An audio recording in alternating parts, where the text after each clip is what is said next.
অনেক সময় মাছ কিনে আনার পর মাছের মাথা এবং লেজগুলো রয়ে যায়। মাছের মাথা এবং এই লেজগুলো দিয়ে অসম্ভব মজার মজার কিছু রেসিপি তৈরি করা যায়। তো আজকে এমনই একটি রেসিপি আমি আপনাদের সামনে এসে নিয়ে হাজির হলাম। আজকে আমি এখানে আপনাদেরকে মাছের মাথা ও লেজ দিয়ে কীভাবে কচুর মুখির ডাল রান্না করা যায় তা দেখাবো।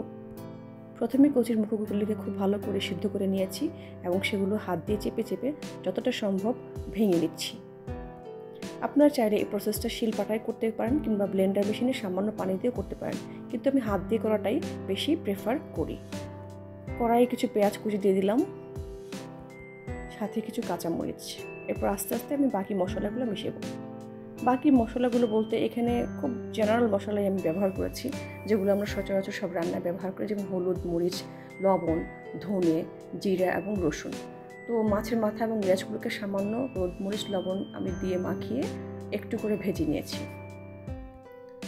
এরপরে এখানে যে বাকি মশলাগুলো ছিল তার সাথে আমি সামান্য পানি অ্যাড করে দিয়েছি এবং আরও একটু পরিমাণ হলুদ, মরিচ, লবণ এবং জিরার গুঁড়া, ধনে গুঁড়া আর সামান্য হচ্ছে রসুন বাটা, এটা দিয়ে ভালো করে এই পেঁয়াজগুলোকে কষিয়ে নিচ্ছি।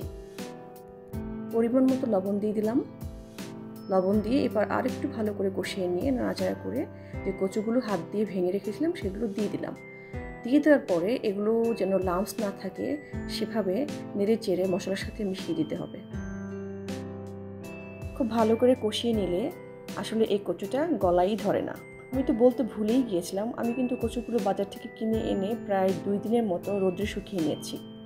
এটা একটা ট্রিক্স, যেটা হচ্ছে কচু যেন গলায় না ধরে সেজন্য এই কচুগুলো বাজার থেকে কিনে এনে হালকা রোদ্রে শুকিয়ে নিলে, প্রায় 2 দিন শুকিয়ে নিলে গলায় আর ধরে না। তো কচুর মুখে একটু সামান্য কষিয়ে যথেষ্ট পরিমাণ পানি দিয়ে দিলাম। পানি দিয়ে আস্তে আস্তে নেড়ে চেড়ে যখন এর মধ্যে ফেনা চলে আসবে, ফেনাগুলো এর থেকে উঠিয়ে নিতে হবে।